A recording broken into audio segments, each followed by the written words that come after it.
বেশ অনেকদিন কোনো ভিডিও দিই নাই, আর তার জন্য কয়েকজন কিন্তু আমাকে মেসেজ করছিলেন, ও আপনার কি কোনো সমস্যা হয়েছে, আপনি দেখি আর কোনো ভিডিও দিচ্ছেন না, নাকি আপনার জামাই আপনাকে ভিডিও দিতে বারণ করছে। তো তারা যদি আজকে আমার ভিডিওটা দেখে থাকেন তাহলে কিন্তু আপনারা আপনাদের উত্তরগুলো পাবেন। শুরুতেই কিন্তু বলে রাখি, ভিডিওটা কিন্তু বেশ পুরনো, এটা মেবি 2023 সালের প্রথম দিকে। এখন যে জায়গাটা দেখা যাচ্ছে এটা কিন্তু একটা স্কুল। আমরা স্কুলের পাশ দিয়ে যাচ্ছিলাম, তখন আদনান, ওমর, আয়ান ওরা বলতেছে ওরা এখানে যাবে, কিছুক্ষণ খেলবে। তো আমি আর ভাবি ওদেরকে এখানে নিয়ে যাই। এখানে এসে বাচ্চাদের সাথে খেলতে পেরে ওরা খুব খুশি হয়েছে, এরা এখান থেকে আর কিছুতে যাবে না। পরে আমরা শেষমেশ ওদেরকে জোর করে এখান থেকে নিয়ে আসি, আর ওমর তো শেষে ওখানেই থেকে গেছিল, আমাদের সাথে আর আসে নাই। শুরুতে যে কথা বলছিলাম আমি কেন ভিডিও দিই নাই, আমি হঠাৎ করে জানতে পারি যে আমি আবারও মা হব। তারপর থেকে তো শরীরে নানা সমস্যা দেখা দেয়। তারপরে আল্লাহ আমাকে আর একটা পুত্র সন্তান দান করেন। তো সে আসার পর থেকে তো আবার নতুন আরেকটা জার্নি শুরু। তো সংসার সামলিয়ে তাকে সামলিয়ে আর কোনো এনার্জি থাকে না যে অন্য কিছু করব। আর এই যে আমি এখন ভিডিও এডিট করতে বসছি, সে আমার ফোনটা নিয়ে কিভাবে যে টানাটানি করতেছে, আমি একদিকে টানছি, সে আর একদিকে টানতেছে। এটাই হচ্ছে আমার ভিডিও না দেওয়ার বড় কারণ।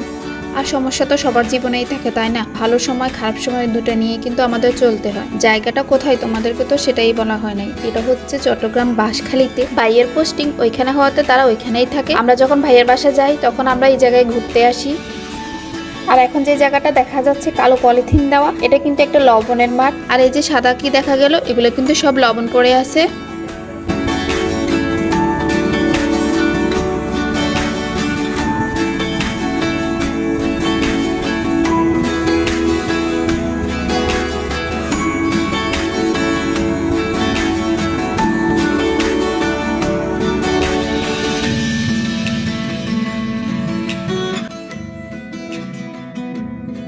ভাবির কাছ থেকে শুনছি যখন নাকি জোয়ার আসে তখন নাকি এই জোয়ারের পানিগুলোকে ওরা ধরে রাখে, এবং সেই জোয়ারের পানিগুলো দিয়ে পরবর্তীতে ওরা কিভাবে যেন লবণ তৈরি করে। আর এই যে পানিগুলো এখন দেখা যাচ্ছে এগুলোই কিন্তু সেই জোয়ারের পানি। এখানে একটা পানি সেচের মেশিন দিয়ে পানি সেচ দেওয়া হচ্ছে, আর এই পানিগুলো দিয়ে নাকি লবণ তৈরি করবে তারা।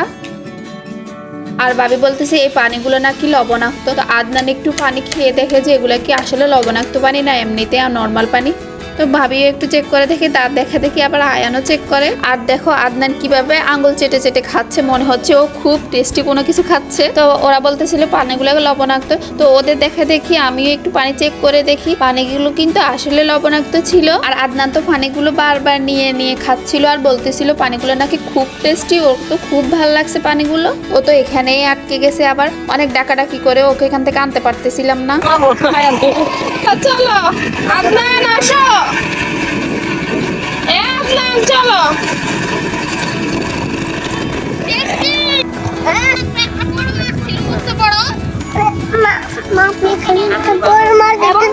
এখানে তো বড় মাছ ছিল। আমরা এখন এই পাশে যাব, আর আমরা কিন্তু আসছিলাম এই যে এ পাশ থেকে।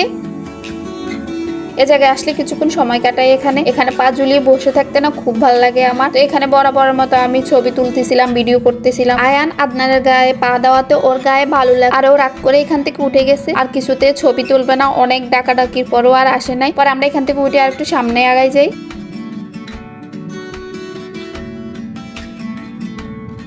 জোয়ারের যে পানিগুলো দিয়ে লবণ তৈরি করা হয় সে পানিগুলো নাকি এখান দিয়েই আসে। আবার দেখতেছি এখান দিয়ে না পানিগুলো বের হয়ে যাচ্ছে। তো ওরা কিভাবে পানিগুলো যে ধরে রাখে, কিভাবে লবণ তৈরি করে, আমরা অনেকক্ষণ দাঁড়ায় দাঁড়ায় সেটা ভাবতেছিলাম। এই জায়গায় একটা ঘর আছে, আর সে ঘরে না একটা পাহারাদার থাকে, সে না লবণগুলো পাহারা দেয় যাতে কেউ লবণগুলো নিয়ে যেতে না পারে।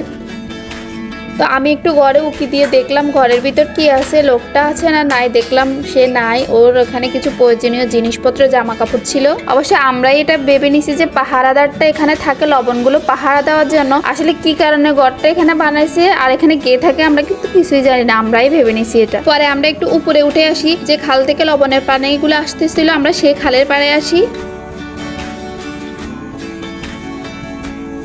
আর এটাই হচ্ছে সেই খালটা, যে খালে পানি দিয়ে কিন্তু লবণগুলো তৈরি করে। এখন দেখতেছি খালে কোনো পানি নাই। আমরা যখন এর আগে আসছিলাম তখন কিন্তু এখানে অনেক পানি ছিল, আর তখন একদম এই যে এই পর্যন্ত পানি চলে আসতো। এখন মনে হয় ভাটার টাইম, তাই কোনো পানি নাই। যখন জোয়ার থাকে তখন কিন্তু খুব পানি আসে, আর তখন কিন্তু এখান দিয়ে নৌকা ট্রলার যায়, আমরা কিন্তু এর আগে দেখছিলাম।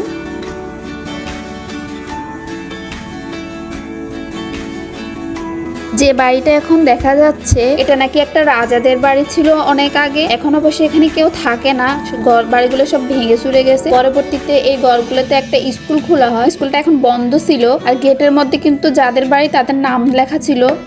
আর এখানে একটা মসজিদ আছে, আর সেই মসজিদটাতে কিন্তু এখনো নামাজ পড়ানো হয়। হঠাৎ করে একটা সুন্দর দৃশ্য দেখতে পেলাম। তোমরা কিছু দেখতে পাচ্ছ?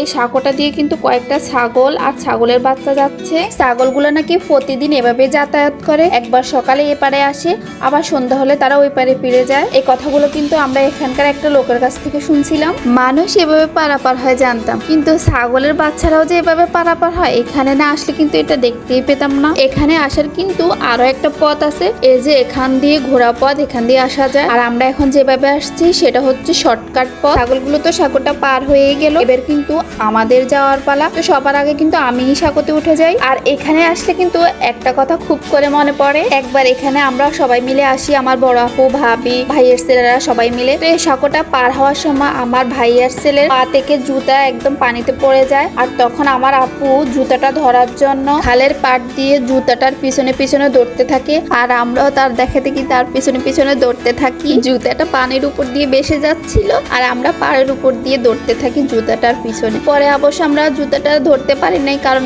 তখন খালের মধ্যে অনেক স্রোত ছিল, জুতাটা ভেসে গেছিল।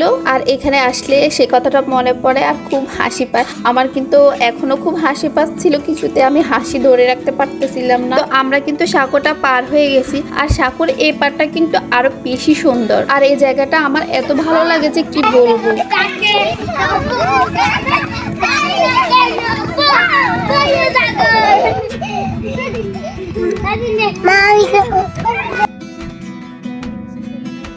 এখানে কিছু ছেলে মেয়ে খেলা করতেছিল, তা দেখে আয়ান বলতেছিল মা আমিও খেলবো আমিও খেলবো। তো ওদের খেলা দেখে কিন্তু আমারও ছেলেবেলার কথা মনে পড়ে যায়। আমরা কিন্তু এভাবেই খেলতাম। আর এখন যে বাড়িটা দেখা যাচ্ছে এটা কিন্তু আমাদের পরিচিত একজনের বাড়ি ছিল। পরিচিত বলতে ভাইয়ারা প্রথম যে বাসায় ভাড়া থাকতো, তো তারাও একই বাসায় ভাড়া থাকতো। পরবর্তীতে তারা কিন্তু অন্য জায়গায় চলে যায়। তো তারা কিন্তু এখন বাড়িতে ছিল না, যদি থাকতো তাহলে কিন্তু আমরা তখন যাইতাম। এখান দিয়েও কিন্তু খাল থেকে পানি নেওয়া হচ্ছে। আর খালের এপারেও কিন্তু অনেকগুলো লবণের মাঠ ছিল। যে বাড়িটা এখন দেখা যাচ্ছে লাল কালারের, আমরা কিন্তু এই বাড়িতে এখন যাব। এখানে এক মহিলার সাথে আমাদের খুব ভালো একটা সম্পর্ক হয়। এমনিতে ওনার সাথে আমাদের কোনো পরিচয় নাই, কিন্তু এখানে আমরা আসলে ওনার সাথে দেখা হইতো, কথা হইতো। তো সেভাবে ওনার সাথে আমাদের খুব ভালো একটা সম্পর্ক হয়ে যায়। আর উনি কিন্তু খুবই আন্তরিক একজন মানুষ। শুধু উনি নাই, এখানকার সব মানুষ না খুব আন্তরিক। এরা গরিব হইলেও এদের মধ্যে খুব আন্তরিকতা দেখা যায়। এখানে একটা পুকুর ঘাট আছে, আর এখানে বাঁশখালীতে আমি যত জায়গায় দেখছি এদের এখানে পুকুর ঘাট গুলা জানি কেমন। আমাদের নোয়াখালীতে যেমন অনেক বড় বড় ঘাট, একসাথে আমরা 3-4 জন করে বসতে পারি, আর এদের এখানের ঘাটগুলো কেমন যেন চিকন, একদম খাড়া করে দেওয়া। এরা কিভাবে যে কাজ করে আল্লাহ জানে। আর এই যে আমরা যার কাছে আসছি তিনি আমাদের জন্য দাঁড়িয়ে আছেন। তো এখানে এসে আমরা অনেকক্ষণ ওনার সাথে গল্প করি, চা নাস্তা খাই। তো এখান থেকে আমরা পরবর্তীতে অন্য এক জায়গায় যাই, তারাও আমরা সেখানে গিয়ে অনেকক্ষণ গল্প করতে করতে চা নাস্তা খেতে আমাদের অনেক রাত হয়ে যায়। পরবর্তীতে তারা আমাদেরকে একটা গাড়ি ঠিক করে দেয়, আমরা গাড়ি করে বাড়ি চলে আসি। তো সেখানে গিয়ে কোনো ভিডিও করা হয় নাই। তো আজকে এ পর্যন্ত, আল্লাহ হাফেজ, সবাই ভালো থাকবেন।